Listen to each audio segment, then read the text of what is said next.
بسم اللہ الرحمن الرحیم۔ السلام علیکم ورحمۃ اللہ وبرکاتہ۔ حضرت سلیمان علیہ السلام۔ حضرت سلیمان علیہ السلام حضرت داؤد علیہ السلام کے بیٹے تھے۔ قرآن پاک میں جگہ جگہ آپ کا ذکر آیا ہے۔ قرآن پاک میں آپ کا ذکر سورہ بقرہ، سورہ انعام، سورہ انبیاء، سورہ نمل، سورہ سبا اور سورہ سعد میں آیا ہے۔ اللہ تعالیٰ نے آپ کو بھی نبوت اور بادشاہت دونوں عطا کی تھی۔ انسانوں کے علاوہ جن، ہوا اور جانور بھی آپ کی تابع کر دیے تھے۔ آپ ان سب کی بولیاں بھی سمجھتے تھے اور بولتے تھے۔ آپ کے زمانے میں بنی اسرائیل کو بہت بڑائی حاصل ہوئی جو اس سے پہلے کبھی نہ ہوئی تھی۔ حضرت سلیمان علیہ السلام بھی باوجود اتنی طاقت اور سلطنت کے اللہ کی یاد میں مشغول رہتے تھے۔ ان کو دنیا کی بڑی سے بڑی چیز بھی اللہ کی یاد سے غافل نہیں کر سکتی تھی۔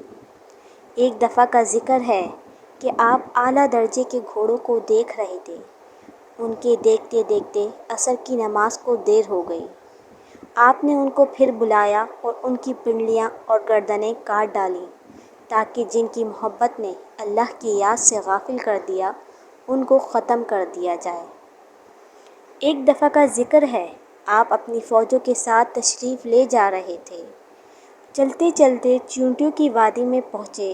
ایک چیونٹی نے کہا، اپنے اپنے گھروں میں گھس جاؤ، ایسا نہ ہو کہ سلیمان اور اس کا لشکر تمہیں تباہ کر دے اور انہیں اس کی خبر بھی نہ ہو۔ آپ چیونٹی کی بات سن کر مسکرائے اور کہا کہ اے اللہ مجھے توفیق دے کہ میں تیری نعمتوں کا شکر ادا کروں جو تو نے مجھے اور میرے ماں باپ کو دی ہیں، اور ایسے نیک کام کروں جن سے تو خوش ہو، اور اپنی مہربانی سے میرے مرنے کے بعد مجھے اپنے نیک بندوں میں داخل کر۔ ایک دفعہ کا ذکر ہے کہ آپ نے پرندوں کی حاضری لی تو اس میں ہدہد نظر نہیں آیا۔ آپ نے فرمایا کہ اس کی غیر حاضری پر ہم اس کو سخت سزا دیں گے یا ذبح کر دیں گے، ورنہ اس غیر حاضری کی وجہ بیان کرے۔ تھوڑی دیر بعد ہدہد آ گیا۔ اس نے عرض کیا کہ سبا کے شہر سے بالکل صحیح خبر لے کر آیا ہوں۔ میں نے ایک عورت دیکھی ہے جو وہاں حکومت کرتی ہے۔ اس کے پاس ہر طرح کا سامان ہے۔ اس کا بہت بڑا تخت ہے۔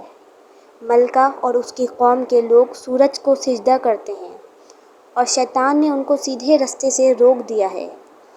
ہدہد نے بیان ختم کیا تو آپ نے اس ملکہ کے نام خط دیا۔ اللہ کے نام سے شروع کرتا ہوں جو بہت بڑا مہربان نہایت رحم کرنے والا ہے۔ ہم سے سرکشی نہ کرو اور فرمانبردار ہو کر ہمارے دربار میں حاضر ہو۔ اور فرمایا کہ اسے سبا کی ملکہ کے پاس لے جاؤ، پھر دیکھو وہاں سے کیا جواب ملتا ہے۔ سبا کی ملکہ نے، جس کا نام بلقیس تھا، یہ خط اپنے درباریوں کو پڑھ کر سنایا اور ان سے پوچھا کہ تم اس کی بابت کیا کہتے ہو؟ سب نے یک زبان ہو کر کہا کہ ہم بڑے طاقت والے اور بڑے لڑنے والے ہیں، ویسے آپ کو اختیار ہے جو حکم دیں۔ ملکہ نے کہا، بادشاہ جب کسی شہر میں داخل ہوتے ہیں تو اسے تباہ و برباد کر دیتے ہیں، اور ایسا ہی یہ بھی کریں گے۔ میں ان کے پاس کچھ تحفے بھیج کر دیکھتی ہوں کہ میرے ایلچی کیا جواب لاتے ہیں۔ جب ایلچی تحفے لے کر آئے تو حضرت سلیمان علیہ السلام نے فرمایا، تمہارے تحفے تم ہی کو مبارک ہوں، تم انہیں واپس لے جاؤ۔ جب ایلچی نے واپس جا کر بلقیس سے حضرت سلیمان علیہ السلام کی باتیں کہیں تو وہ دربار میں حاضر ہونے کی تیاریاں کرنے لگی۔ ایلچی کے واپس جانے کے بعد حضرت سلیمان علیہ السلام نے اپنے دربار والوں کو حکم دیا کہ ملکہ کے تخت کو ہمارے پاس لا کر حاضر کرو۔ ایک بڑا دیو بولا کہ میں اس سے پہلے کہ آپ دربار سے باہر جائیں آپ کی خدمت میں پیش کر دوں گا، مگر ایک شخص اور کے جس کو اللہ نے کتاب کا علم دیا تھا، اس نے کہا کہ میں آپ کی آنکھ جھپکنے سے پہلے تخت لے آؤں گا۔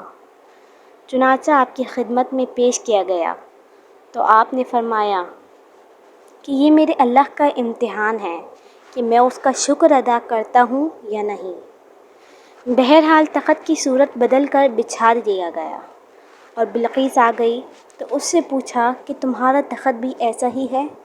بلقیس نے جواب دیا، یہ تو بالکل ویسا ہی ہے، اور ہم تو پہلے ہی آپ کی شان و شوکت اور قوت و طاقت کو جانتے تھے اور آپ کو مان گئے تھے۔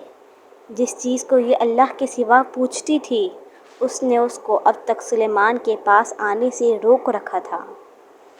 پھر بلقیس سے محل میں جانے کو کہا گیا۔ جب اس نے حضرت سلیمان علیہ السلام کا محل دیکھا جو شیشے کا بنا ہوا تھا اور معلوم ہوتا تھا کہ پانی سے بھرا ہوا ہے، بلقیس نے اس میں سے گزرنے کے لیے اپنے پائنچے اوپر اٹھا لیے اور اپنی دونوں پنڈلیاں کھول دیں۔ حضرت سلیمان علیہ السلام نے دیکھا تو فرمایا، یہ محل ہے جس میں شیشے جڑے ہوئے ہیں۔ غرض جب بلقیس کو اپنے مذہب کی غلطی معلوم ہوئی تو پکار اٹھی، اے اللہ، میں نے جو اتنی مدت تک سورج کی پوجا کی اور میری وجہ سے میری قوم بھی اس کو پوجتی رہی تو میں نے اپنے اوپر ظلم کیا۔ اب میں سلیمان کے ساتھ تمام جہانوں کے پالنے والے پر ایمان لاتی ہوں۔ حضرت سلیمان علیہ السلام اتنے بڑے نبی اور اتنے بڑے بادشاہ تھے کہ انسان، جن، پرندے اور ہوا سب ان کی تابع تھے، مگر آپ غریبوں اور بے کسوں کے ساتھ بیٹھ کر کھانا کھاتے تھے اور اپنے ہاتھ سے چٹائیاں اور ٹوکریاں بنا کر روزی کماتے تھے۔ ہر وقت یاد الہی میں مشغول رہتے، راتوں کو بہت کم سوتے، دن میں اللہ کی مخلوق کی خدمت کرتے، بس یہی ان کی زندگی تھی۔ مزید اسلامی ویڈیوز دیکھنے کے لیے ہمارے چینل کو لائک اینڈ سبسکرائب کر دیے گا تاکہ آپ کو ہماری آنے والی ہر ویڈیو مل سکے۔